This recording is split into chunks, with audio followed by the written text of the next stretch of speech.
बल्कि वो सारे लोग जो हमारे शो के साथ जुड़े, जो हमारे शो पर आए। और इस काल्पनिक कहानी में आमिर खान टॉक्सिक को देखकर सबसे पहले कंटेंट की दिशा पर सवाल उठाते हैं। उनका कहना है कि सिनेमा सिर्फ शोर या स्टाइल नहीं होता, वह सोच बनाता है। अगर किसी फिल्म का नाम ही टॉक्सिक है तो यह देखना जरूरी हो जाता है कि वह जहर दिखा रही है या उसे चुनौती दे रही है। आमिर साफ कहते हैं कि स्टारडम किसी फिल्म को सही साबित नहीं करता। रॉकी जैसे बड़े नाम से उम्मीद होती है कि फिल्म सोच समझकर बनाई जाए। अगर कहानी सिर्फ उकसावे, अराजकता और हिंसा को ग्लैमर बनाती है तो यह गंभीर समस्या है। वे यह भी कहते हैं कि दर्शक अब बेवकूफ नहीं हैं, वे सवाल पूछते हैं, तुलना करते हैं और गलत को पहचानते हैं। टॉक्सिक अगर सिर्फ प्रभाव पैदा करने की कोशिश है तो वह टिक नहीं पाएगी।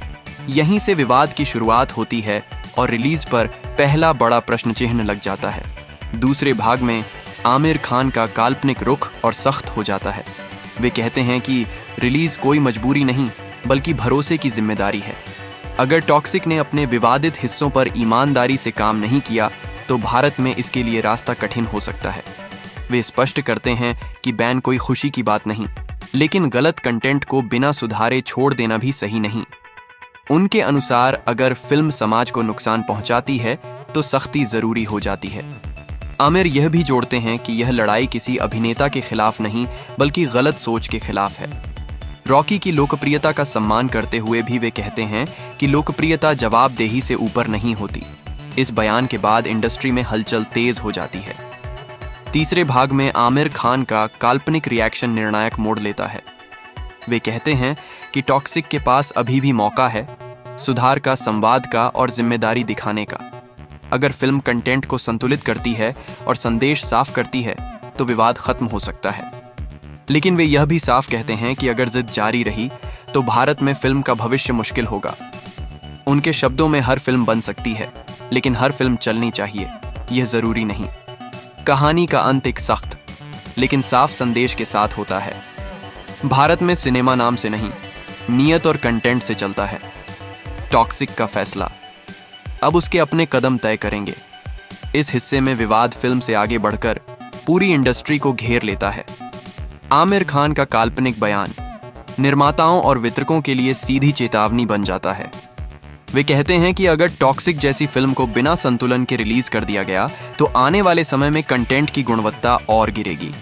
उनका कहना है कि सिनेमा का भरोसा धीरे धीरे बनता है, लेकिन एक गलत फिल्म उसे एक झटके में तोड़ सकती है।